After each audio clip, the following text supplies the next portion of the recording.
Hey, welcome in Huntsville. Another wonderful good morning to you. Thanks for waking up with us. What do you love about Huntsville? What makes this a great place to be? Everyone here is very genuine and very kind and friendly. You never hesitate to speak up and say hello or good morning or just acknowledge the person walking by. The thing that I love most about Huntsville, I love the peace that Huntsville brings. I love the peace that it gives me. I feel accepted and part of the town and like I belong here. Huntsville is where my lovely wife lived when I met her, so I moved here. So I'm pretty thankful for her.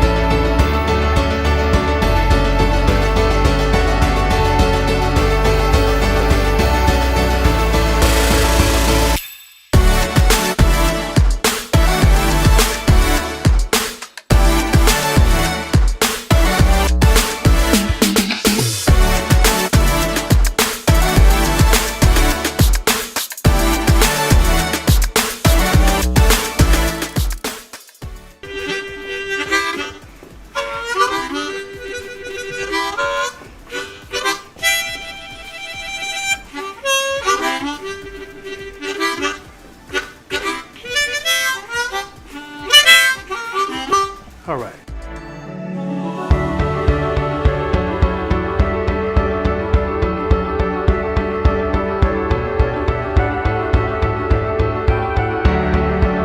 We're bucking for you in Huntsville, Texas.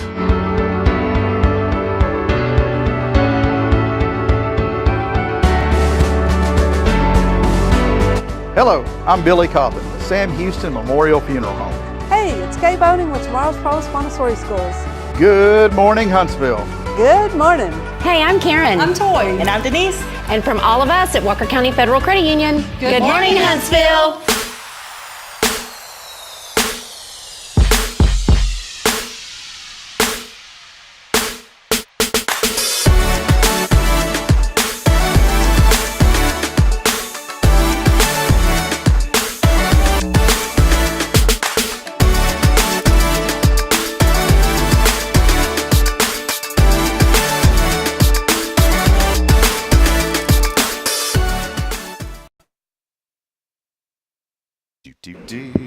It's a whole new. You ready for this, Karen? It's a whole new world. It's a whole new non-mimosa Wednesday. You know what it is? It is a Walker County. Oh, look at that. It went right to you. That looks good. What's wrong with the TV up there? I just turned it off. Oh, okay. Yeah, I turned All it right. off. I didn't turn it off. I didn't want to rerun the cord to it. Okay. I had to use it last He's lazy week. is what he's saying. Yeah, thank you. I love Karen. She just calls it how it Tell is. it like it is. Go ahead, Karen. I'm late, so go ahead. Say what else? No, I'm just. Actually, we're a little bit on time today. Yeah, right. As compared to Mondays. We started the stream on time. It's just one of those fun days. It is a Yes, fun. You're it glowing is. today, and by the way. It's the middle of the week, and so we're halfway through. We Hump are. Day is here, and we're halfway through. Well, I wanted to say something. You're glowing this morning. Well, thank you. I think it's the Wednesday is what it is. It must be, yeah, because Mondays are rough. Yeah, Wednesday's a new day. So welcome to Walker County Federal Wednesday. That's right. I was thinking of that. I didn't know what we could pick for a Wednesday. Hey, we want to welcome all of you. And do us a favor. Let us know that you're out there this morning and what you're thankful for. We do have so much to be thankful for as we wake up every day. And I want to say this. Amidst so much adversity, there's so many things that everyone is dealing with on a daily basis, whether it's jobs, finances, relationships, spiritual things. I mean, you think about And medical things. Oh, yeah, One of medical. the things I'm most thankful for today is my mother just had surgery on her carotid I was artery. ask you, yes. And the blockage was more intense than the doctor initially thought, but she's doing great. So thank everyone. I know everyone's been saying a prayer, so I thank you for those. They worked, and she's doing good. And hopefully Thursday she'll get her staples out. Well, wonderful. She looks a little like Frankenstein on her Oh, neck. yeah, they had to do it on that. Yeah. Well, praise the Lord, Miss Joy. She may be watching this morning. Yes, so. I think she is. So we want to say thank the Lord for that, and I know we were praying for her, and that's great news. Yes, thank you for Mama Joy. Mm-hmm. So praise the Lord on that. I know that's something to be stressful. You think about it. Sometimes I think just the process of leading up to the procedure, the anxiety causes and it. getting the IV in the right spot to prepare for the surgery, and yeah, that was a fiasco. I remember years ago, my health insurance had skyrocketed out of nowhere, and I think everybody has a similar story in some way. And I'm not even talking anything political. I mean, this was pre healthcare when all this stuff happened in '08. You know, this was before then, and just out of nowhere, I was like, "Where'd this come from?" And I remember I was in Georgia. I remember distinctively. You know, it's weird how we can attach emotion, helps us attach thoughts, right? And so when we think about the times in life that we've had the most emotion, we can generally remember. Oh, absolutely. Where you details. were, what was going on, what time of day it was. Yeah. Just like, You're right. you know, we are, unfortunately, we're 8 days away from 9/11. And, you know, there's a lot of emotion around that day, even though that we weren't there, obviously. But everyone has a story about where they were. I remember every detail of that day. I do too. But this day, I remember, I needed to. I was having horrible chest pain all the time in my 20s, and this is going to kind of tie in. It's Chronic Pain Awareness Month this month. We'll have our good friend Bridget Maloney here in just a few moments join us. This isn't like a chronic pain, but it was. I was in my 20s. I was scared. I thought I was having a heart attack, and we have heart attacks is it rampant? Is that the right word? Rampant. Because you know me, I always get mixed up. It runs ragged in our family. You know, I'd say something that don't even make sense. Ragged too. Yeah, it runs ragged in the family. But we've, you know, unfortunately, all my uncles, great uncles, they all had heart attacks. In fact, all my great uncles passed away of heart attacks, and one of them was young. You know, was 40-something, 50-something, and even that day I was a little kid. I remember 1988. I was 4 years old. It's the weirdest thing that I remember this. I was 4 years old in 1988. I remember my Uncle Reuben sitting on the porch with my dad. I distinctively remember my dad smoking a cigarette because he used to smoke. And I remember my Uncle Reuben, my great Uncle Reuben, sitting next to my dad. Now, he was the uncle on my mom's side of the family, so it was like my dad's uncle-in-law. Could you say that, Yeah. I guess? But I remember Uncle Reuben sitting there with my dad, and here's the emotion that attaches to it. I was with my brother or somebody, and riding bikes, and I fell and I scraped up my knee really bad. And it's just that little thought, that little incident of me scraping my knee, remembering my Uncle Reuben there on the porch with my dad while my dad's smoking a cigarette. And then just, you know, a couple of months later, he would pass away of a massive heart attack. Wow. But I remember in my 20s, I was having chest pain so bad. And, you know, I'm not knocking on doctors, but sometimes I think, you know, it's test after test after test because that's annuity income. Check after check after check. Yeah, exactly.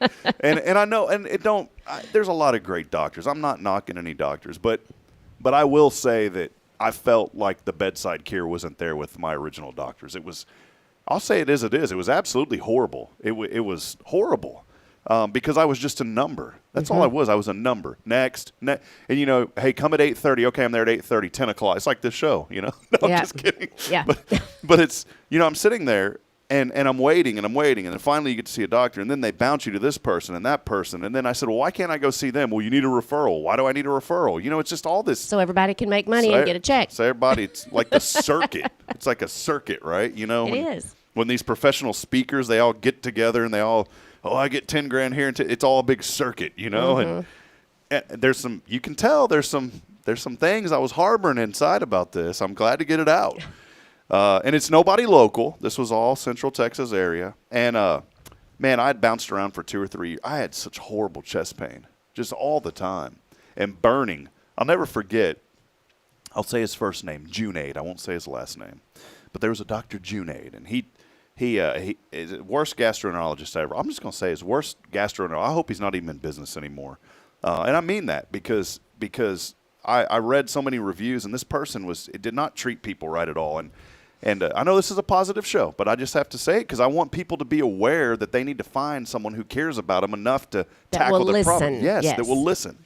Well, anyways, this doctor, I remember seeing, finally I got an upper endoscopy, I guess is what you call it, where they put the little camera in there and they do all their cool little thing. And even, I have pictures of it today. I have it saved in my Dropbox. I've had this thing's been following me for like 20 years. And I'll never forget, I looked at it, and I'm not an expert, but I said, doctor, it looks like my esophagus is like it's burned. Like the skin, it looked like a rash. It didn't look pink, and it looked like something had burned, like you pour hot, you know when you pour hot water in your arm, gets like or whatever. Well, I don't think you're going to pour hot water in your arm, but you know what I'm saying, right? You could do it accidentally. it looked like almost even like a birthmark kind of, and it looked so weird. And I told him, he goes, "Oh no, that's no." He's like, "That's the ink in the printer. The ink in the printer isn't working right." And let's get that fixed. And I'll never forget, in that moment I said no, and I knew that this was a total. And I'd already spent, I didn't have much money, but I mean I ran up like $4,000 in medical debt. And so I said, dude, I told him, I'm done with you, man. And I remember just walking out of that office. And by the grace of God, I found Scott and White Hospital in Georgetown, the Scott and White Clinic. And I will say nothing but positive things. They were so good to me. Dr. Amy Jeterpay. See, again, the emotion, you remember all these people. And you can't forget a name like Jeterpay. Yeah. Old Jeterpay. And she probably was getting paid. Sure she was. But she was so kind, and she was so caring.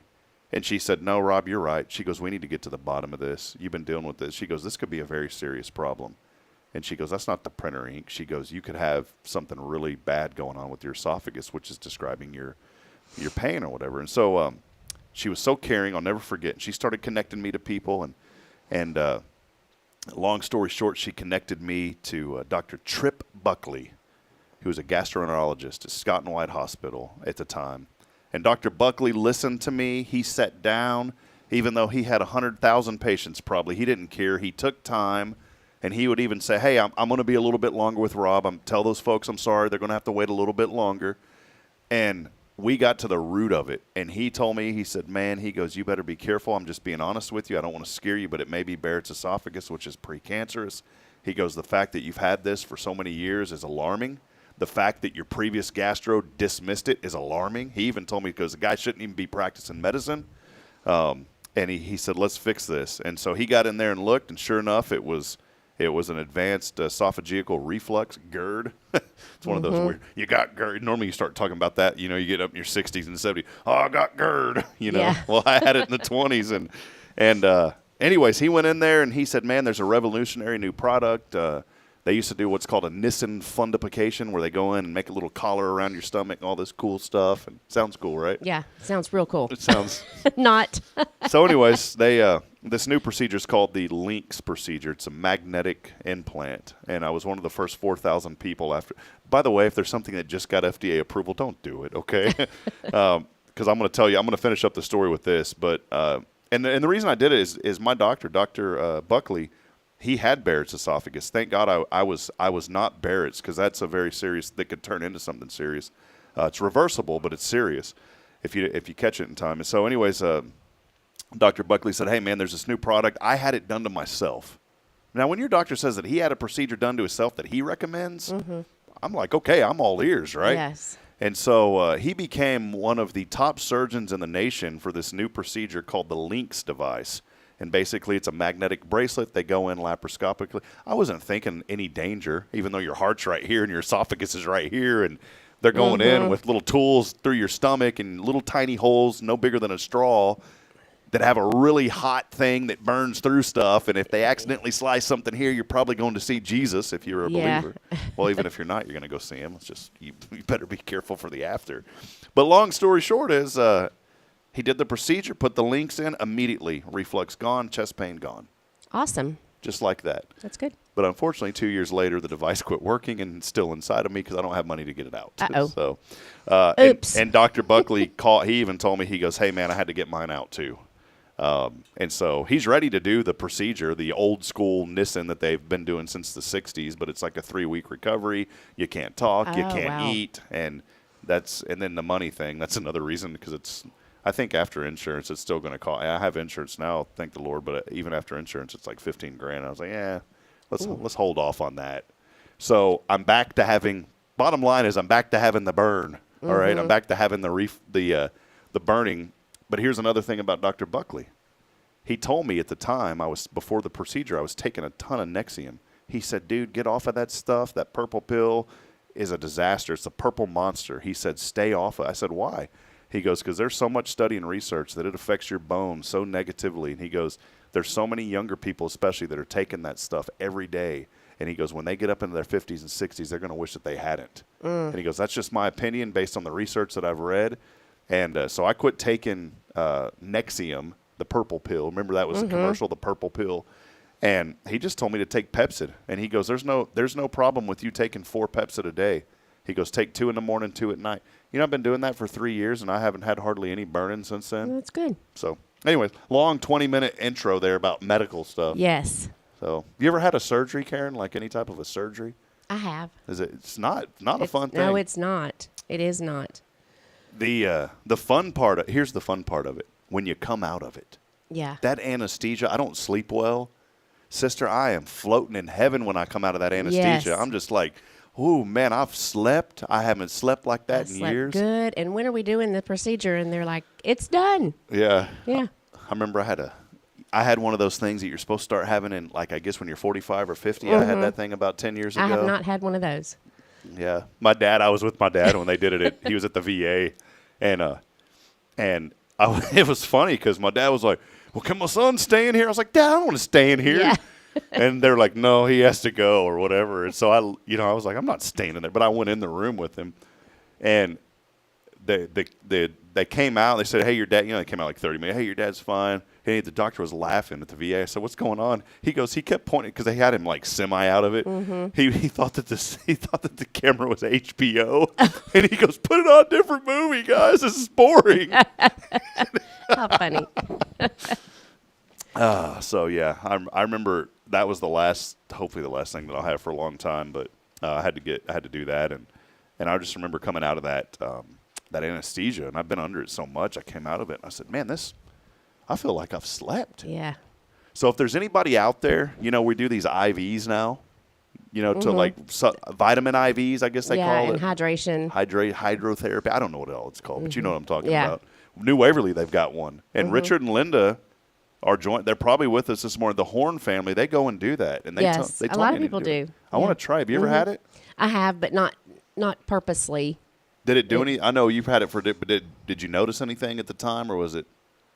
I didn't, because I was so dehydrated, and I didn't do it just for that. I had to have it, so you didn't I didn't notice really. it. Yeah. Well, the Horns do it. They swear by it. I need to go see this lady in New Waverly because apparently she does it. But here's my thing. If they can do that, why don't they come out with the anesthesia that they can just administer so you can go to sleep for a good 8 hours and wake up and feel great, right?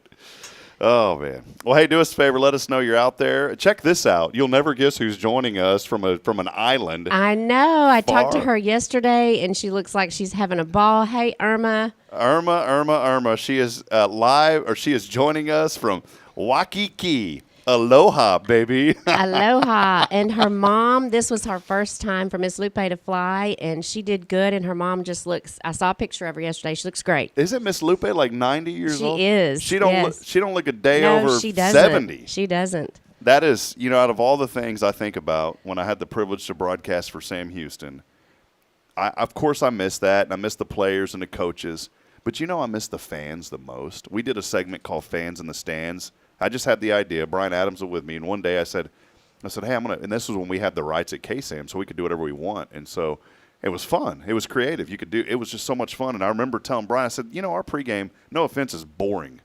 I said, let's change it up a little bit. And so on the fly, I said, I'm going to take my recorder and go down and find a random fan and interview him. And so that started the Fans in the Stands. And so our pregame, that's a neat idea. I just randomly, and my rule was I'd come down the elevator and I'd start walking on that, I don't know, whatever just the main level where the concessions are there at Bowers. And whatever person came up to me first and said hello, I would say, oh, hey, how you doing? By the way, you're the first one. Come here. And everyone did it. Mm-hmm. And so we had fun. Well, one time I went down to the end zone, not the end zone, the tailgate. And guess who was there? Irma and Miss Lupe. Yes. And I interviewed Irma and Lupe. And I fell in love, and I love my wife. It's a different type of love, obviously, but I fell in love with Lupe. I just thought the world of that lady. Yeah, she's a sweetheart. And it's so good to see her. And Irma, so her comment said, good morning, peeps from Waikiki. Aloha, baby. I can just hear her saying that. Yes, I can too. Aloha, baby. And the look on her face. Well, y'all be safe and eat them up, hoping for a Bearcat win. They went early. The game's on Saturday. I know, but they got to make some vacation out of it, so that's even better. Irma, where was our invite? Karen and I, Oh, she would have let us go. We just had to pay our own way. Well, that's what I'm talking about. Irma, where was our ticket? No, I'm just kidding. Well, many of you are joining us as well. We'll take a break here in just a few moments. I want to say good morning to our wonderful friend, Jamie Saucier. We just love Jamie, too, and he's such a great man. And Jamie, always good to see you on. Thank you for being here. Sometimes Jamie now, he'll come hang out in the studio with us. And so we're so thankful for you. Autumn Wheaton joining us as well. Good morning. We appreciate you. And she said, good morning, Huntsville family. As well. And Jennifer Augustinetti, who always joins us, we appreciate all of y'all so much. She said it's a wonderful Wednesday. And I love what Jennifer always says. Y'all find a Bible study to attend this evening. So you better find you a Bible study. So thank you for that, Jennifer. We need that. We need a little boost every once in a while. We do. Kyle Kreiner joining us, the Brisketeer of Huntsville. Man, I'm missing some Kyle Brisket. Phyllis Dillard is here this morning. She is our director over at the Family Life Center, and, of course, Irma. Many others are joining us as well on my personal Facebook. I can't see those comments. One thing I wanted to mention really quick. I don't think this is open to the public, but it's still pretty cool. And I say I don't think it is because they had to take pre-orders. But TDC is doing a benefit today. I think people had pre-ordered. And I got a text this morning, breakfast tacos are cooking. And I said, man, where's our breakfast tacos at? I didn't see that. I don't normally see those things. They're across the street over at our Family Life Center. They asked to use the facility there. They're cooking breakfast tacos. There was a tragic shooting. I don't know if y'all remember the first day of school. They had to shut down one of the schools. Yes. And unfortunately, there was a connection there with someone at TDC, and so they are doing a benefit this morning. Yes. And that's what they're raising the taco money for today. So maybe they'll have some leftovers. Maybe we'll go there and donate and bring some tacos, Karen. Well, hey, real quick, I know you've been busy. Everything going good? Good in the hood? Yeah, all good. Awesome. Yeah. Just staying busy and yes, rocking and last rolling? week I was down with my mom, and I have to take her back Thursday for her checkup and to get her staples out, hopefully. And so, yeah, all good. Where did she have the procedure done at? Tyler. Oh, okay. Yeah, that's Yes. kind of in her neck of the woods anyways, right? Up there. Who lives in Tyler very famous man is up there. Earl Campbell, I think, is in Tyler. Yep. Has she ever met him? I don't think so. I wonder if she may have crossed paths She may with him have. somewhere. He always comes down here to the Wounded Warrior. Does he really? He's That's here once a awesome. year. Wow. Yep. Yeah, that's cool. Well, hey, there's a lot going on, Huntsville. We want to keep you updated and informed. One thing I want to let you know, if you've noticed our website, we have not updated it in the last week or so. The reason is I've been working hard behind the scenes in the evenings programming an entire new website. And it's still going to have the same kind of structure. It's going to look very identical to what we currently have. But I've been, thanks to the AI technology, it's really enabled me and my creativity to come loose. I love when you can use it for the right reasons. And I know a lot of people are harping in on this AI stuff, and it is. Some of it's getting out of control. I mean, there was a video circulating yesterday, someone throwing stuff out of the White House window. Did you see that? No. And I don't know what it was. And this went all over the news. And, of course, immediately they were like, that's not accurate. That's not real. Because I'm pretty sure you can't just go up into the White House and open Raise up a the window. window. Yeah, they're like those windows are sealed and bulletproofed. But it was funny. I mean, it looked real. There was somebody throwing stuff out of the White House. It was like Watergate. I guess there's something going on there trying to burn the papers. I don't know what they were doing. But something was flying out of there.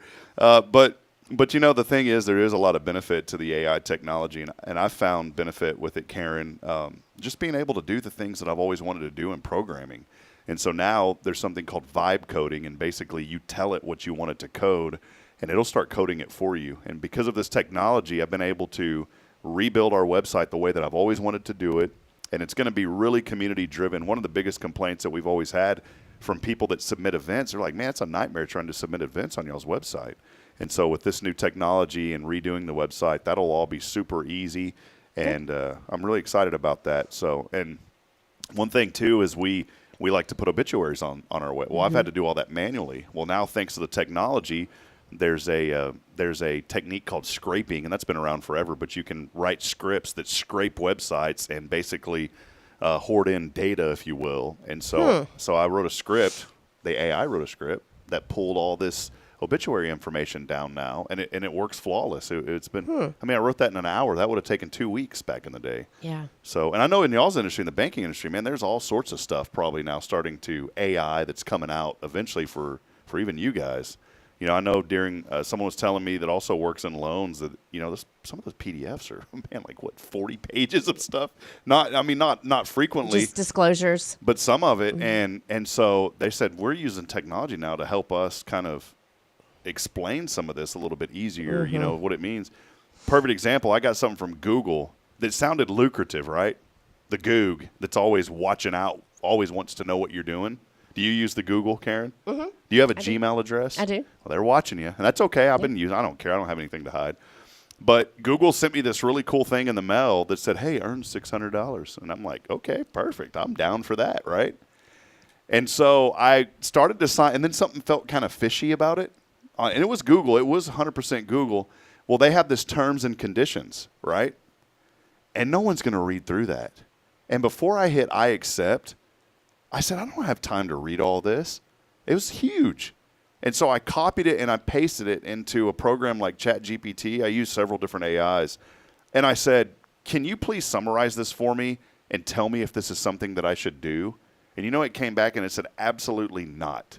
It said this, by agreeing to this, you're allowing them to capture virtually everything that you're doing on whatever device you're on. Ooh. So I was like, nah, it ain't worth $600. Well, I think that happens anyway. Yeah, it ain't worth $600. Yeah. So, all right, we're going to take a break. Thank you all for hanging out with us. Do us a favor, like and share this broadcast. We're going to have our great friend Bridget Maloney joining us next. We're excited to have her on. She's been a friend of this program and a friend of me for quite some time, and we're thrilled to have her today to talk about a very serious subject, as this month is Chronic Pain Awareness Month. So we're going to step aside. We're going to take a break. Stay with us. Do us a favor. Send us a text message, or not a text, send us a comment, and let us know that you're out there. We'd love to hear from you this morning and share this broadcast. As always, we're here with Walker County Federal Credit Union, now on a Wednesday. Another non-mimosa Wednesday. Yeah, what would you say? Like well, and we're not, not into the wine. It would be like a non-wine Wednesday. Yeah. But Or whiskey. Oh, Whiskey Wednesday. There you go, Karen. Karen found a word. Oh, well, no. Actually, Bridget did. Yeah. Okay. She did, and I did. Okay, yeah. So it's a non one of those Wednesday. We'll step aside, take a break. More to come as we continue promoting and celebrating. Big thank you, as always, to Walker County Federal Credit Union. They are your full-service community credit union serving Walker County since 1957. We'll take that break. We'll be back in a moment. Stay with us. It's your show. This is Good Morning Huntsville. We'll be right back after this. Stay with us, please. Hi, I'm Billy Cawthon, manager of Sam Houston Memorial Funeral Home. We know times of loss are tough, and you need a place to feel comfortable and cared for. At Sam Houston Memorial Funeral Home, we pride ourselves on being with you during those really tough days. You can rest assured that we will be on your side and by your side every step of the way. Thank you for your trust. Sam Houston Memorial Funeral Home, supporting families every day, every step. At Tomorrow's Promise Montessori Schools, we're not just a place where children pass the time. We're not a daycare. We're a child care center focused on growth, learning, and discovery. Every day, children engage in meaningful activities that build confidence, independence, and a love for learning. From reading and math to social and practical life skills, our students are active participants in their development. Ready to give your child something more? Visit tomorrowspromise.info and discover what makes our school different. Tomorrow's Promise Montessori Schools. Education you can trust.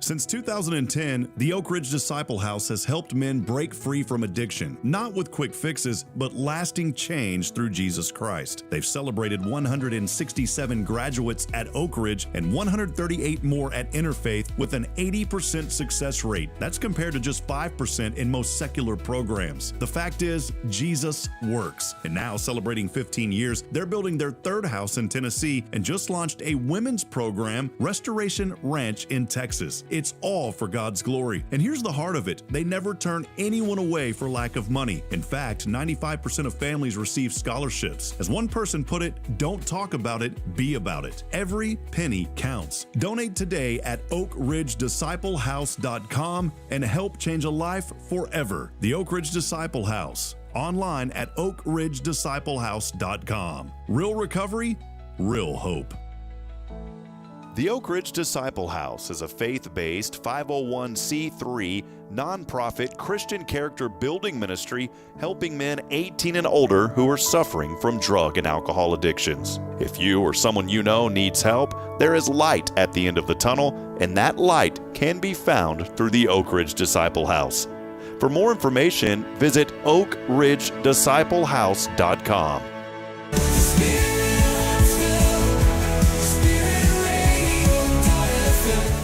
This is KHSP LP, Huntsville, Texas, the spirit of Huntsville. This is Billy Cawthon of Sam Houston Memorial Funeral Home, and you're listening to Spirit Radio, the spirit of Huntsville. The spirit of Huntsville, spiritradio.fm.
All right, friends, welcome back as we continue on. Hey, by the way, if you paid, it's up to $200 a month now. We have a really cool, behind the scenes of Good Morning Huntsville. You get to hear all of our chit-chat behind the scenes. Really good stuff. $200 a month. Camera's there in the corner of the wall. And so, just kidding, we don't have that. But we always joke around about it. Hey, 76 degrees. You got up this morning. It was a nice, beautiful, cool morning today. Felt really good, but 76 right now. We'll get up to 90 and sunny today. And then once again over the weekend, more rain could be heading back in. There are a couple of tropical disturbances that we're going to keep an eye on. One of them, we typically don't have to worry about the Eastern Pacific, but now Hurricane Lorena is tracking towards Mexico. And you'll remember, unfortunately, as we go back to July when all of that devastating flooding happened in the Texas Hill Country there in Kerrville, many other areas, that was from a tropical disturbance in the Pacific. Well, guess what? Lorena is heading towards that Mexico Peninsula and will be moving up into Texas sometime early next week and possibly over the weekend. And so we'll have to keep our eyes out for that one. Several forecast models put that as a tropical depression right over central Texas, eventually moving into East Texas. And then there's another disturbance that is way out right now and on the Atlantic off the African coast. Of course, when they're that far away, it's hard to tell where they're going. But the National Hurricane Center keeping an eye on this one, a 70% chance that it will turn into a tropical cyclone here over the next couple of days, and this could potentially impact the United States in about a week or so. So there's your quick weather and tropical update, and here's your it's not Rick's Top 10. Here's your Bridget Maloney update. Welcome in, Bridget. Good to see you. I'm gonna adjust this really quick here. Sorry. And I just made sure I could hear. Oh, you know what? Here we go. I had you on. Okay, now I've got you. There we go. I sound better on mute. Welcome in. No, you do not. You sound you sound much better on unmute. So, welcome. Good to see you. Good to see you. I thought I called you Karen. Good to see you, Bridget. On White Milk Wednesday. There you go. White Milk Wednesday. I like it. All the wholesome beverages.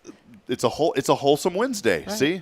Hey, Bridget, I want to tell you before we get started, I just want to thank you first and foremost for being a friend. Thank you. You've always reached out, and you've been such a great friend. And I want to tell you, if there's anybody out there looking for somebody that is creative, that has ideas, that is organized, that is structured, I don't know of anybody better than Bridget. You're very kind. The Lord has blessed you. And I know you probably don't want me saying all this, but I will, too bad, because you're a friend, and so I'm going to say it.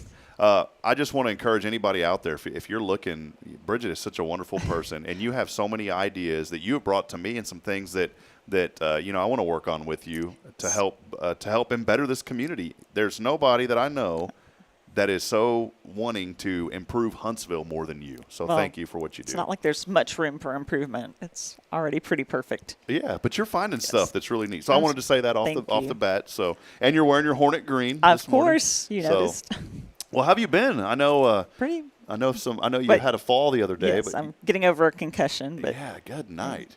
I broke the fall with my face, so a lot of makeup on this side. But you're looking good though. Yeah, so, thanks. Yeah. I was surrounded by friends, and let me say that Scott Johnson Elementary has a really good response team. you're not going to get away with anything over there. I just was like, no, don't go get help. But see, I'm telling they you, came out. I'm telling you, even in Huntsville, when you have a fall, there's a bunch of people there Yes. to pick you up. So this is 5 of them. So there's always a somebody in nurse, a Huntsville. policeman. Yeah.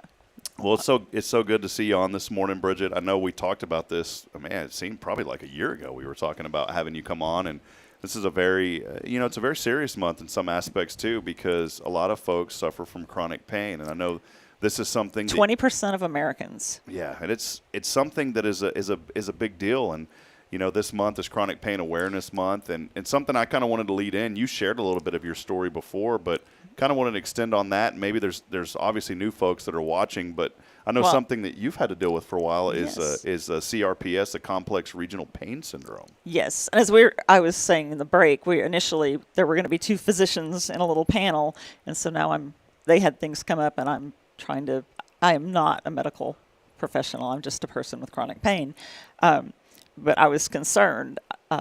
You knew that I was anxious about coming on alone, and that was because I was concerned about the vast majority of my interactions with physicians have been good, but when you have a couple bad ones, it really taints your perception of things. Yeah. And so I was concerned that I might come on here and tell a story about somebody that it didn't go well with, and that my physician here in town might see it and then be hesitant around me, thinking, oh, she's so negative.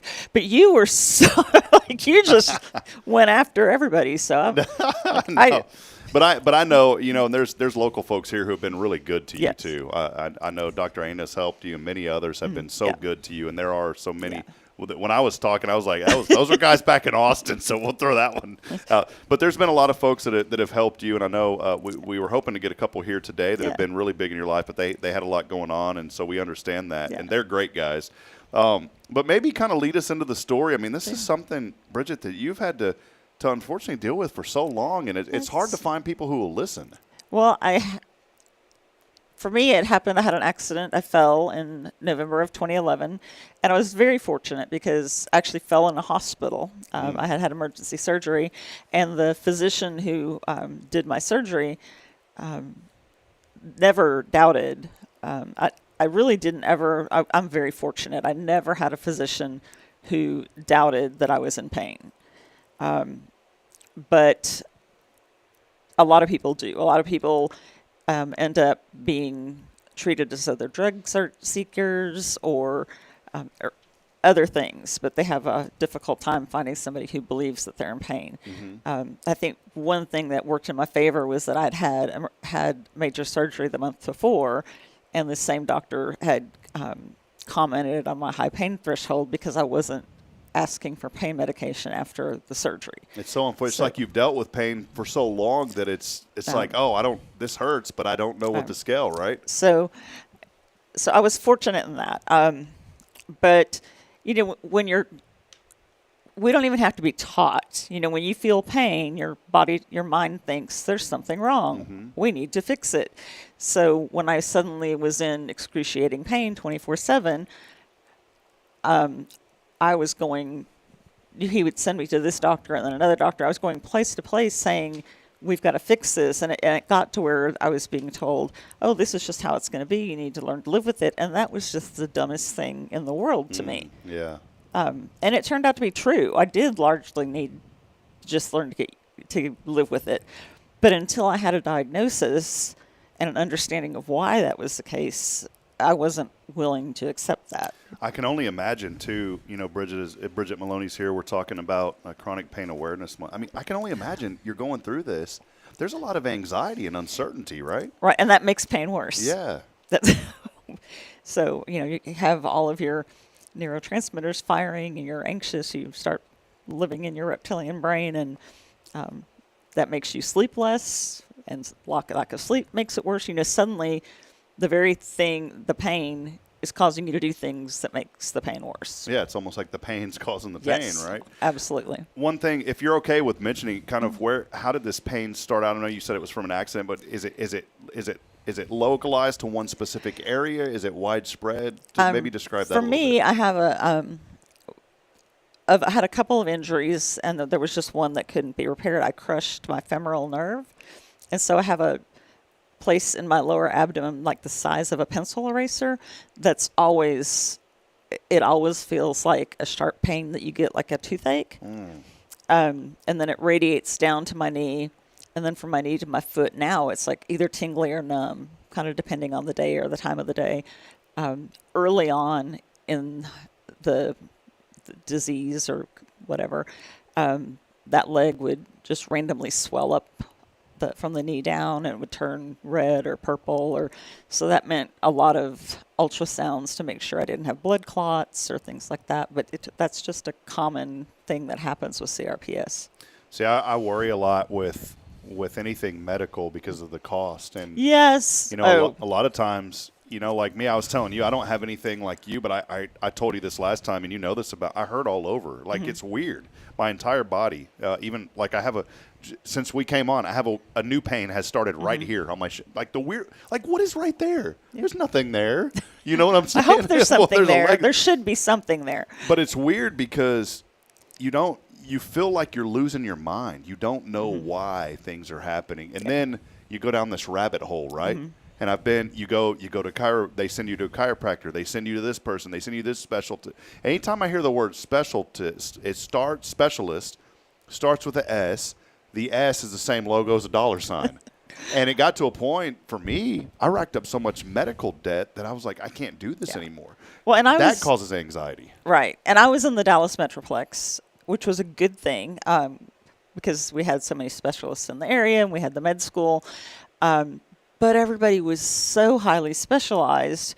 It took 14 months, and it was the 12th physician who finally went, okay, these 3 people were right. Because what would happen was a physician would think it was this, that, or the other thing, but then when what they didn't solve all the problems, they'd go, I guess I was wrong, and send me to somebody else because their little specialty didn't fix everything.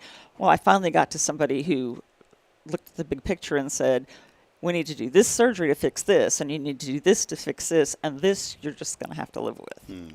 But there's comfort in knowing. I mean, yes. It's not, but at least you know, right? Right. It stinks that this isn't going to go away. But once they could explain to me why, then I could start. I think of it too, growing up, I didn't know what they were at the time. It's panic attacks. It's the weirdest thing as a child. Yeah. There's nothing in my life that would have triggered me to have a panic. I mean, I had a typical childhood growing up, loving parents. Everything was good in the home. But I'll never forget, I was in the sandbox as a child, and all of a sudden I felt this fear come over me. It was the weirdest thing. My heart started racing. I started breathing heavy. I didn't know what happened. And I remember running inside, grabbed my mom and crying. She goes, what in the world is wrong with you? I said, I think I'm about to die. And I was a kid. And this went on time and time and time again. And all of a sudden, the last time it happened was, I remember, again, emotions, right? We were talking about, I remember the last time it happened. I was at the Round Rock Movies 8 Theater with my brother and sister. We never all went to the movies together. That time we went to the movies watching Happy Gilmore, the golf. And just in the middle of the movie, this happened to me. And it scared me. And then a few months later, I would meet, and it happened, once every 3 or 4 months. It happened once in the middle. I was just after a layup in a basketball game, Bridget. The weirdest thing hit me out of nowhere. And I had to leave the rec center and go in my truck and call. I don't know why. Well, I ended up meeting this young lady who told me that she had the same. Just she and I talking brought comfort to that. And this hasn't anything to do with with chronic pain, but it's kind of a medical thing. It was weird. But it does relate to finding somebody that you can talk to. And I started talking to Carrie, was her name. I started talking to Carrie, and she and I had talked several times, and I never had a panic attack after that. Now, unfortunately with chronic pain, you can't just go talk to somebody and it goes away. But it does help knowing. That's the whole point of what I was saying. It helps knowing, because once you know, then you can attack. You can start to find different resources, right? Yeah, absolutely. So for you, this CRPS, can you describe a little bit more about exactly what it is? Because it is very complex. Well, there's common denominators that most people who have it get, and there's actually 2 kinds of CRPS. There's CRPS 1 and CRPS 2. CRPS 1, there's not an obvious thing that leads to it. CRPS 2 usually comes from an injury, and mine, you can point to the injury that happened, and it's usually like burning, stabbing kind of pains, the inflammation of a limb. It's usually almost always in a limb. It can spread. Mine has not spread, thank goodness. And the things that make it worse are similar for a lot of other things, stress, lack of sleep. I do physical therapy at home still 30 minutes a day, every day.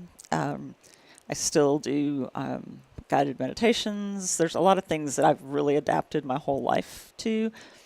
And this, I did pain management. I had a pain management physician who I loved, who helped me quite a bit. But it's funny, I knew that I was his cash cow, well, one of many. Because, I go every month, and I wasn't taking, I had been on hydrocodone and fentanyl. Goodness. Didn't help. Wow. And so came off of those, but I still, because he was a pain management doctor, I still had to do drug tests every month. I'm like, okay, I'm not taking anything, but sure. I was afraid. I loved him, and he helped me so much, but I was also afraid to question anything because I didn't want to get terminated from pain management. Yeah. Because that's a real thing. Yeah. And he was the one person who was really helping me. So every time I went in, he had this rotation, his practice did, of 3 different things that you would go through. Like one month, I would take, there's a 9-question survey that measures depression, which, I recognized it because I have a master's degree in counseling, and that would show up in my insurance as a psych evaluation. They charge $500 for it. It's a 9-question thing you can pull off the internet yourself right now. And then 1 month it would be, like the next month it would be, I don't remember what exactly they called it, but something about limb strength or something. And it was just squeezing a little hand thing that, $800 here. But yeah. But it's the truth, though. And he was the first person who really, really helped me. So I wasn't going to cross him. I wasn't going to say anything. Yeah. So that kind of goes back to what you were saying about knowing that somebody's making a lot of money off of you, but I was not going to question it because I couldn't afford to lose him. Yeah. So when I moved home in 2022, it had been, at that point, 11 years that I'd had this. And we had gotten it to where my pain level was like at a 4 all day, every day. And that it took that long to get there. And that was like a miracle for you at a 4. Yeah. Well, and I was told never to expect that. Wow. So coming home, the only thing that I was concerned about was keeping it there because I was finally able to work all day and volunteer a little bit. So when I went to get established with a primary care physician here in town, I went to Dr. Bosley because a friend had recommended him. And, I was very much, will you do this? Will you prescribe these medicines and kind of stay on this? And he's like, yeah. And he had actually treated somebody with this before. Wow. So that was huge. I'd never had a physician who had treated somebody with it before. So he knew your story in a way. So, but he said something in that first meeting. He said, I do have something that you can try for flares if you want to. And I heard if you want to, and I was like, oh, you say that, but you don't mean that. Because I was so used to, with the exception of Dr. Garner, who was my original doctor when all this started, if you want to meant do this or find somebody else. And it's just, I've learned that had a lot to do with probably the generation of doctors I was seeing. But when he said, if you want to, I was like, I think I even said, yeah, right. And he's like, no, if you want to, you don't have to do it. So he gave me this to try. And he said, and this is like one of the smartest things I've ever heard a physician say. He said, I want you to take one when you're not in a flare so you know how you react to it. So when you're in a flare, because flares cause panic, you're not surprised. So I took it like that night, and I woke up in the morning, and my pain was like almost completely gone. Wow. So I, called the office and said, is this something I can take every day? It does make my mouth very dry. And he said, yeah, sure. So I've been on that ever since. Yeah, I was going to ask, how long has it been since you've been on that? It's been 3 years. Wow. Almost, that's been a game changer. Huge. And, we talk about at some point it's going to be a problem for some of my organs and blah, blah, blah. And what I struggle with right now is that we've got and it's political, but it's not partisan. We've got a guy in Washington, D.C. who's trying to take that medication off the market, and he's neither a physician nor a scientist, so that terrifies me. And what I used before that, we've got a guy in Austin trying to take off the market, so that's really scary right now. Yeah, I don't think I don't think sometimes people who make decisions realize the effect that it's going to have long term. And I think that's why it's so important that people are educated about medical stuff is so serious. When I was in Fargo, you betcha, I was up in Fargo, and I went to the doctor. I'm still fighting a medical charge there for a doctor visit. And this was someone who made a decision based on something they didn't even know about me, and it frustrated me. And they charged me $2,400 for a doctor visit and a sleep consult and a COVID test. And I said, I said, y'all already milked the insurance company for $1,900. Yeah. How much more do you need? And so it's very important that folks are educated in the medical field, obviously, in what's going on, because here's someone who's directly affected. Now, I wanted to say this about Dr. Bosley. How cool is it? You found a doctor who listened, who has experienced what you've been through, not personally, but through another patient, right? Able to use that knowledge, and it's been such a blessing to you. What would you say that the pain level has been since you've been on this medication? Most days, it's between like 1 and 3. And the interesting thing, the other thing that because now I go to Dr. Aina, because Dr. Bosley has moved. Actually, I moved about a year ago because he changed, the practice changed, but sorry, concussion brain. What was I saying? No, we were talking about, and look, sorry, ADD brain for me. No, we were just talking about, it's so great to have a doctor like you had, Dr. Bosley, who sat and listened to you. I know you had it in the medication. The other thing that they did that's huge, I would have really bad flares at least once a month. And that always meant either having to go to the physician's clinic to get treated or the emergency department if it was after hours or the weekend. And I just accepted that, but that's crazy expensive. And stress-inducing, and you had to get somebody to drive you, and da-da-da-da. It's a crazy, insane thing that Dr. Bosley and Dr. Aina do is they prescribe something for me to have on hand at home, so when I have a flare, I can take it. That helps through that. Well, this kind of leads. How amazing is that? Yeah, 100%. Well, this kind of leads into a really important question and some things. And I know you'd written some things for me as well, which are really important. So this leads into one of the final questions. And I think somebody out there is watching this morning saying, I've been dealing with this and I don't know what to do, and there's so much anxiety and all this.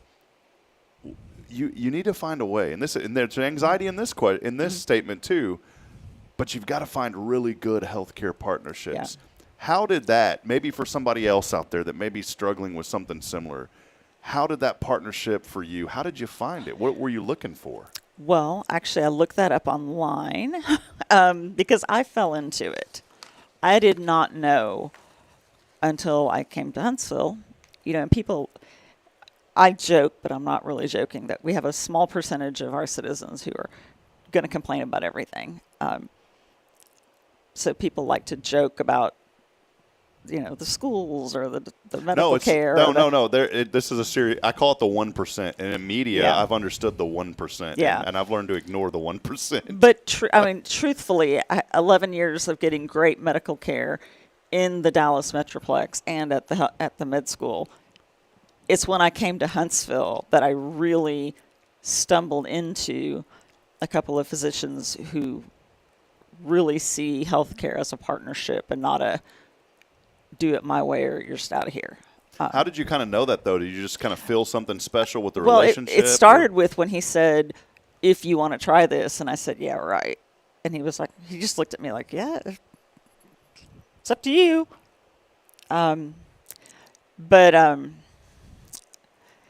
I did have the wrong. I told you I printed this out. That's all right. But there's questions to ask.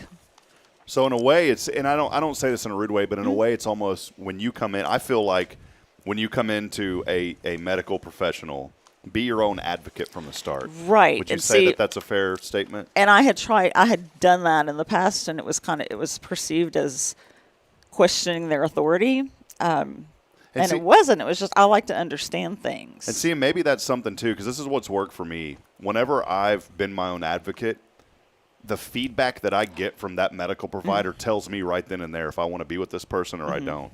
And I've had like the first gastroenterologist. He's like, no, that isn't right. Yeah. That you're not, that there's no way that it's the printer. You're not thinking correctly. But just the attitude that came back to me, I knew right then. And that doesn't. And my advice would be this, too, and I know you'll piggyback on this, but my advice is if you go in, it's just like a relationship with the person. If you don't have a good relationship with the person, then don't talk to them anymore. Yeah. Doesn't mean you have to hate on them. Just get away from them. You don't need to. Yeah. But you'll know. And like I found that doctor, Dr. Buckley, who sat down, who in that moment, I had all these. I said, well, Dr. Buckley, I read online this. I read online that. I think if the first response is, oh, here we go. Here's somebody who read online, then get away from that. He listened to me. He didn't have this ego about, he goes, Rob, I just want to remind you, a lot of what you read online, you got to be careful, but there's some validity to this. And that I knew it was going to be a great partnership. Right. Well, and there were 2 times with 2 different physicians where I was so uncomfortable with them that I didn't go back after that first time. But I was also, afraid. I didn't tell even Dr. Aina about that. Of course, he had my chart, but you can't. Nobody reads all that. But when I finally told him after, several visits that, I went to this neurologist who made me really uncomfortable, so I just didn't let him operate on me, and I went back and asked for a different referral.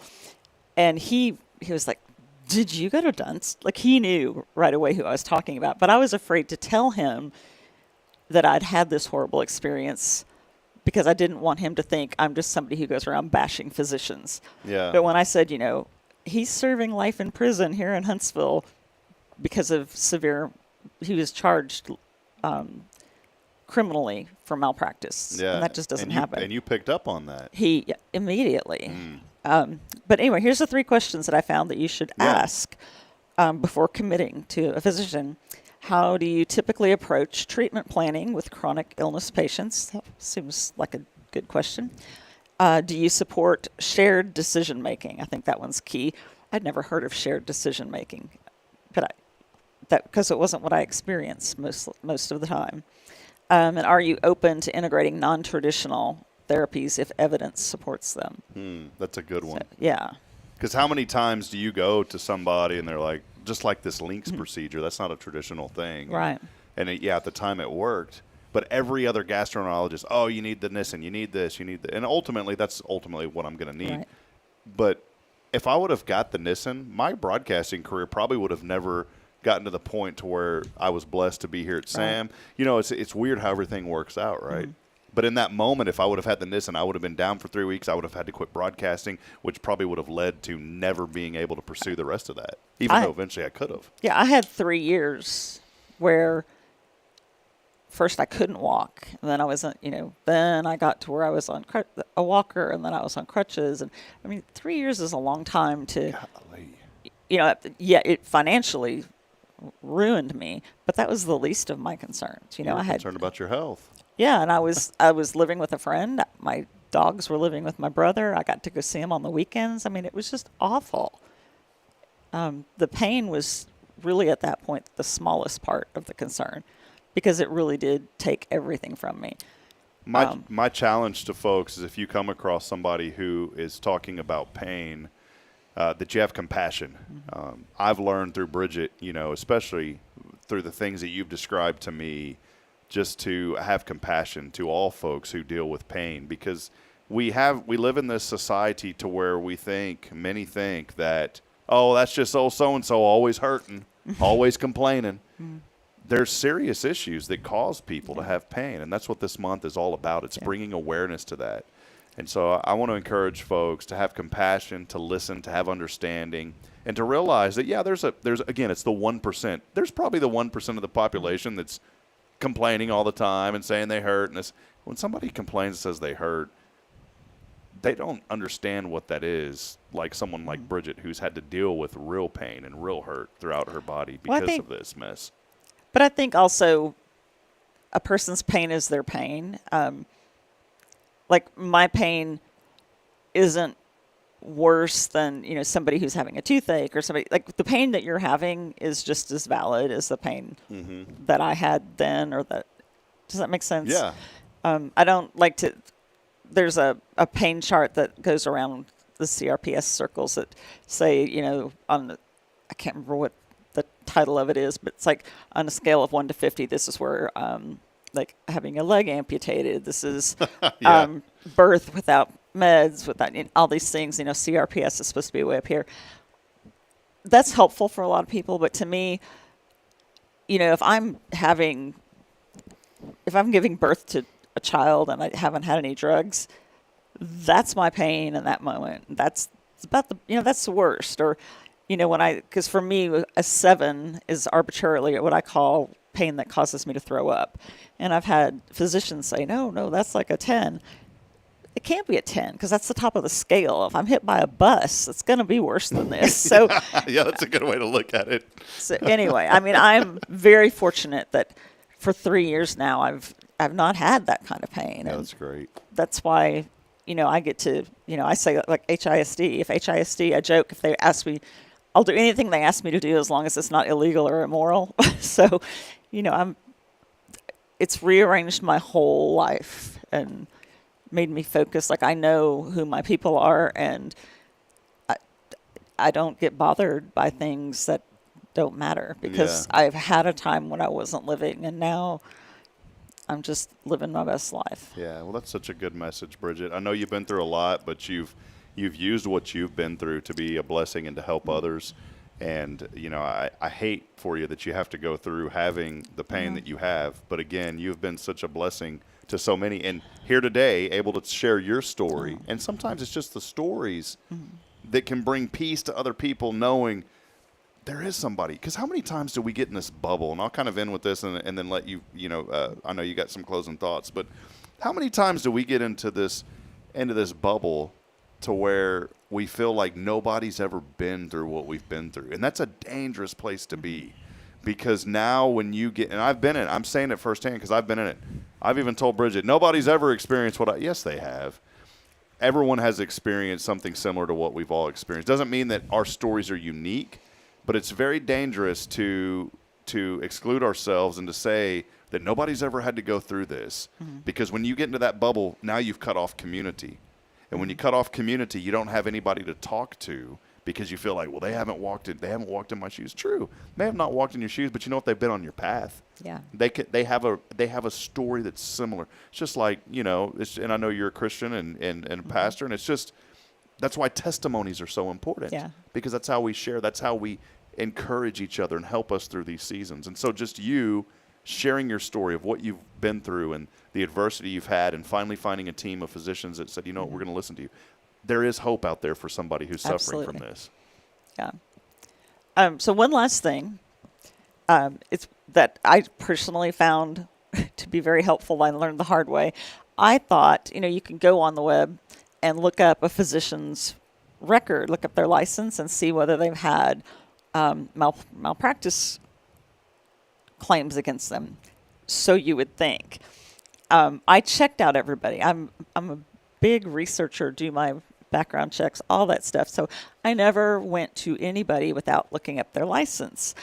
And the second person who kind of set off alarm bells, I was scheduled to have a surgery.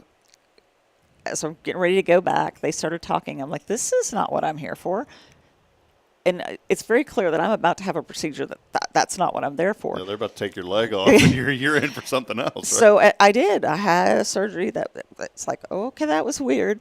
And so when a couple days later, when I'm able to get on the computer and look around, I found out that in Texas, physicians are not required. They don't put on their record that you see a malpractice claim if they settle it out of court.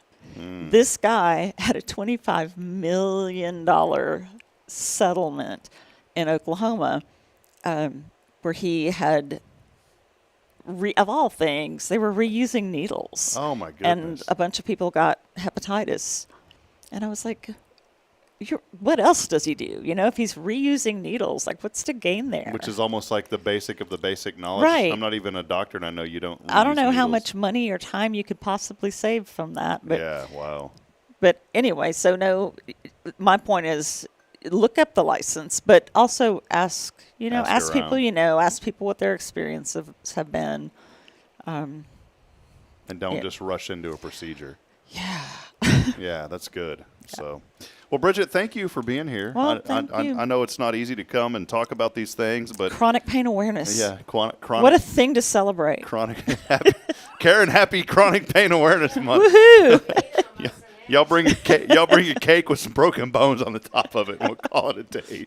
So, well, Bridget, you're welcome anytime. Please come back and give us some updates, and please keep us updated, because I know there's a lot of folks out there that are suffering, and this doesn't even 1 in 5. Yeah, it's a lot, and this doesn't even have to relate to chronic pain. This is just kind of medical awareness too, to do your research and to find people that are going to be there and support you. We have great health care in Huntsville. We're very fortunate. We do. You mentioned Dr. Aina, who I think the world of. Dr. Young has been talking about finding a good physician. I told Dr. Young this. I said, you are so good that you're going to get so popular that it's going to be so hard to take care of people. Yep. And I called his office one time, and they were pretty busy, and so I texted him. He always said to text me if you need anything. And so I did. And he's like, oh, no, come on in, man. I know we can get you in at this time or whatever. And I said, but you're so good that one day it's going to be hard to do that. Well, Friday, when I fell, and I knew Dr. Rathke's office was closed, and I haven't been in a while. So it says, if you're a patient of record, I'm like, what's an old record? But, God bless him. He called me back, and then I sent him a picture, and he's like, yeah, why don't you come on into the office? Yeah, and how cool. I mean, this is the care that you got. Here's an office that was technically closed. They opened up. And I have you. not been in. I used to be really good. Like for a long time, I was obsessive about my teeth. And I haven't been in like 2 years. He's like, oh, I thought you were going someplace else. I'm like, no, I would never go someplace else. I've just been really bad. But yeah. But there he was to help you in the moment that you needed. That's great. I would not have gotten that care in Dallas. Yeah. We're very, very blessed in Huntsville. We are. Well, Bridget, thank you. This has been great. Thanks. I appreciate We're it. shaking hands. Yeah, so it's good to see you, Miss Bridget. And stay tuned, because we'll keep you updated. And anything that you have, please holler at us and let us know. So, all right. Well, there she is, Bridget Maloney. We're so blessed to have her here in Huntsville, sharing her story, and hopefully some of you out there today, either live or you'll go back and hear this later, will say, you know what, I'm glad she shared her story, because I'm on that same path and I need help. So, well, we'll step aside, take a break. Miss Karen Denman rejoins us. We couldn't have friends like Bridget if it wasn't for Walker County Federal Credit Union. They are your full-service community credit union, serving Huntsville since 1957. We'll take a brief break. We'll be back in a moment and close it out. It's your show. This is Good Morning Huntsville, here on a very wonderful Wednesday. Stay with us.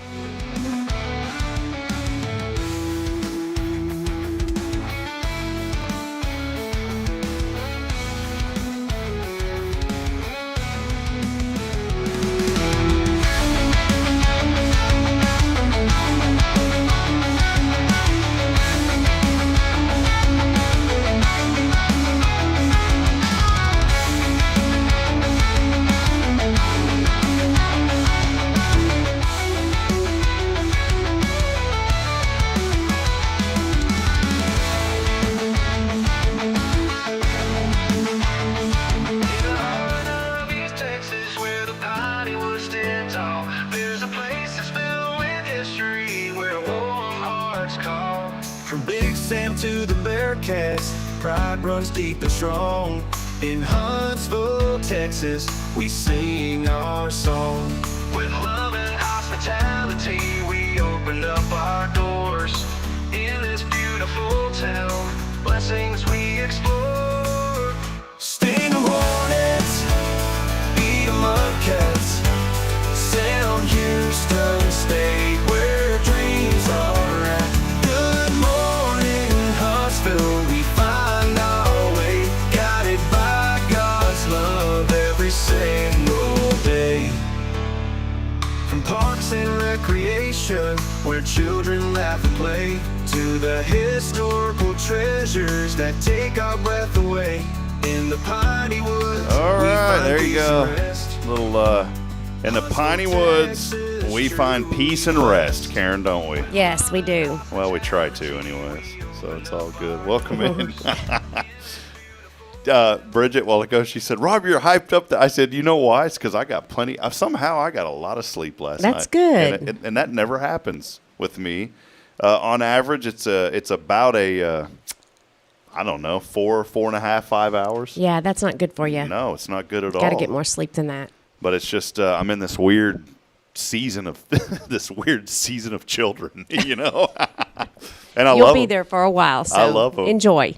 I have Braylon in this horrible habit, and I love getting advice from people. I really do, but I also love that you can't change some things, and I love getting advice from people that think that all children are exactly the same. Oh, yes. And they're not. And, you know, that's why I love talking to Kay from Tomorrow's Promise, because she gives me a good foundation, but she also understands that every child is different. So you have to know. And so Kay's been very informative, helping me with a lot of things with my children and different words that I should be saying. Kay's been really – she probably wouldn't admit that she's an expert with children. She really is. She understands. And I'm not just saying it because she's on this program, you know, with us, but she really is so good at that.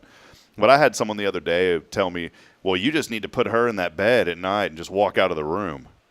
Okay. Easier said than done. Okay, my child understands how to get up, how to open a door, and how to unlock a door and come into our bedroom. So, sure, I'll try that. Yeah.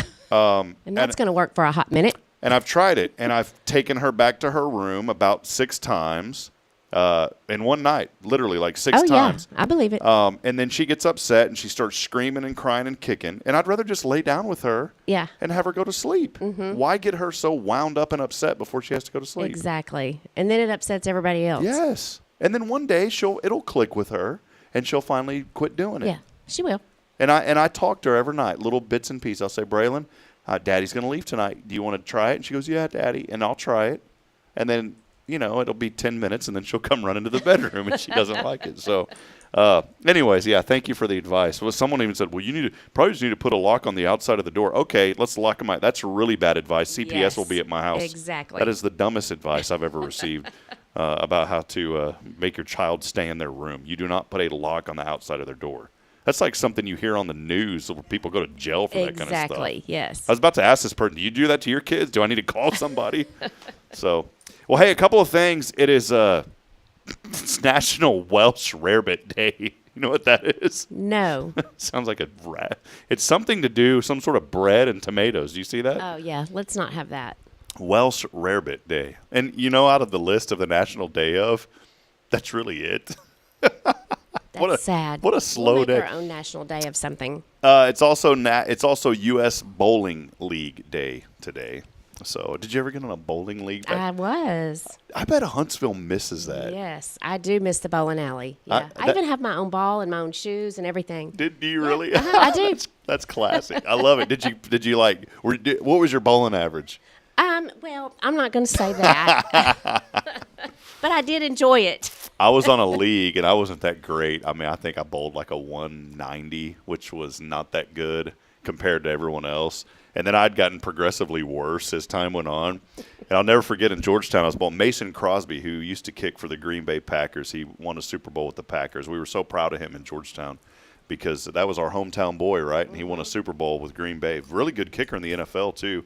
But he was up at the bowling alley one time. He was a year younger than me, And he bowled like an 80. I said, Mason, you are absolutely terrible. But man, you stick to football. Yeah, you can sure kick a field goal, but buddy, you can't hit a strike worth nothing, man. Only thing you can strike are matches, buddy. Hey, one final thing, Karen, before we go, I wanted to say happy birthday, and I didn't even see a message. It just popped into my head. Happy birthday to my sister, Rebecca. Happy birthday, Rebecca. My sister. So I have to say happy birthday to you. Happy birthday to you. Happy birthday to my sister who's getting much, much older. Happy birthday to you. We have a it's disrespectful to call people older. Old. But my sister and I have a special relationship that we Yes, so always y'all can do that. We bash each Yeah. other about age all the time. So I won't tell you what I told her when she turned 40, but there was something pretty funny about that.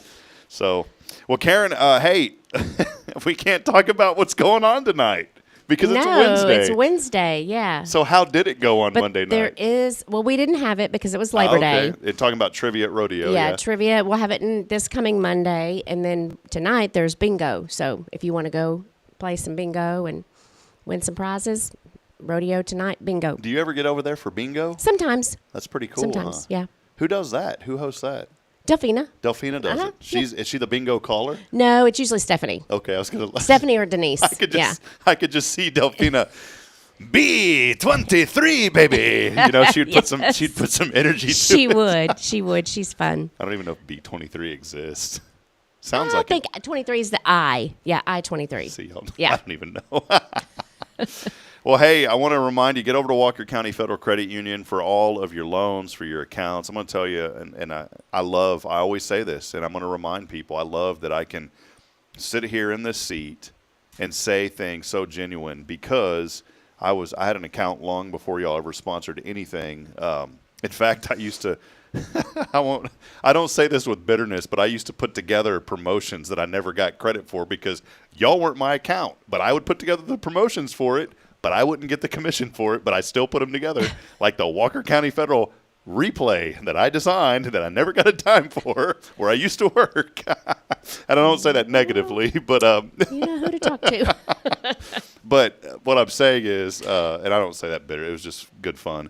But what I'm getting at is, I can genuinely sit here in this seat and I can talk about you guys, not from a sponsorship. Hey, you're supporting me, so I'm going to support you. It's because y'all genuinely have taken care of us long before any type of sponsorship. Mm-hmm. And that means so much. And so I want to encourage you, get plugged into a credit union that's going to take care of you. That's Walker County Federal. Right. And we just lowered rates, by the way. So if you're looking at maybe refinancing, now's the time. Of any what type of refi? Vehicle. Vehicle refi. Yep. Nice. I mean, we'll do any, RVs, boats, and all that, but we've just lowered the rates on vehicles. Nice. Yeah. All right. Well, there you go. It's Karen Denman, Walker County Federal Credit Union, your full-service community credit union, serving Walker County since Hines 1957. That's right. Many varieties over there. Oh, yes. Well, hey, that'll wrap it up. Fun show this morning. We're going to have a lot more this week as we continue on. Very appreciate Bridget Maloney so much for coming on, sharing her story. And I know many of you out there are going to be blessed by that because we have folks who suffer from chronic pain that watch this show, and we appreciate her for being on. Find a good, 1 in 5 people is the stat. Find a physician that cares about you. That's so important. Yes, it is. And it's like you find one and then they retire and you're like, what am I going to do? I've had that happen. I have too. And it was the A worst. doctor in Conroe. Yeah, I miss him a lot. I told him, I said, buddy, what am I going to do? He goes, I don't know, man. Yeah, not my problem anymore, Rob. In fact, the doctor that I had growing up retired, and I used to do his IT work. And I would go to him and work on his computer, and then he would give me the doctrine and still write, because he's kept his license. So he said, don't worry about it. Just come see me at the house. And so I'd go to his house, and he'd write me prescriptions when I needed stuff. All right, well, that'll wrap it up. Hey, we'll be back at it tomorrow. Big shout-out to Jason Bay. We'll be here with First Baptist, and we'll also close out the week on a Friday with Sam Houston Memorial Funeral Home. I did want to say one thing. I had an opportunity on Saturday to officiate a funeral service over there at Sam Houston Memorial Funeral Home, and those are some of the just wonderful folks. Absolutely. Billy does so much in his community, and Jason Thompson's over there now. And I don't think I knew that. Yeah, Jason Thompson, Guardian Defense. He's on staff over there, and I'm going to tell you, this is something I want to leave you with. This encouragement is, sometimes we have a passion, and it's important to pursue our passion. But I'm also a big believer that we should think about the dreams that the Lord has for us. And sometimes our passion really isn't our calling. And there's nothing wrong with that. And I told Jason that. He's passionate about what he does in the gun business, and he does a great job with personal safety and helping people. But I think his calling, and I told him, I said, man, I think your calling is serving families.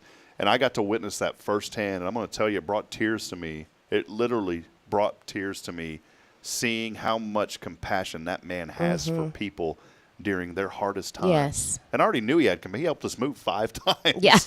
So that's a true friend. Yeah. Well, Karen, thank you. I know you've got some things going on, and so I just want to say thank you for being here for so many years. It's years you've been here with me. Does it seem like it? It does seem like it. And and don't forget, September the 25th is the Mayor's Ball. Yeah, so be there for that. So be sure and get your tickets for that. Perfect. Well, thank you for all that you do, Karen, and for being here with me for so long. And we're just going to keep promoting and celebrating. Okay, let's do it. So there she is, All Karen right. Denman.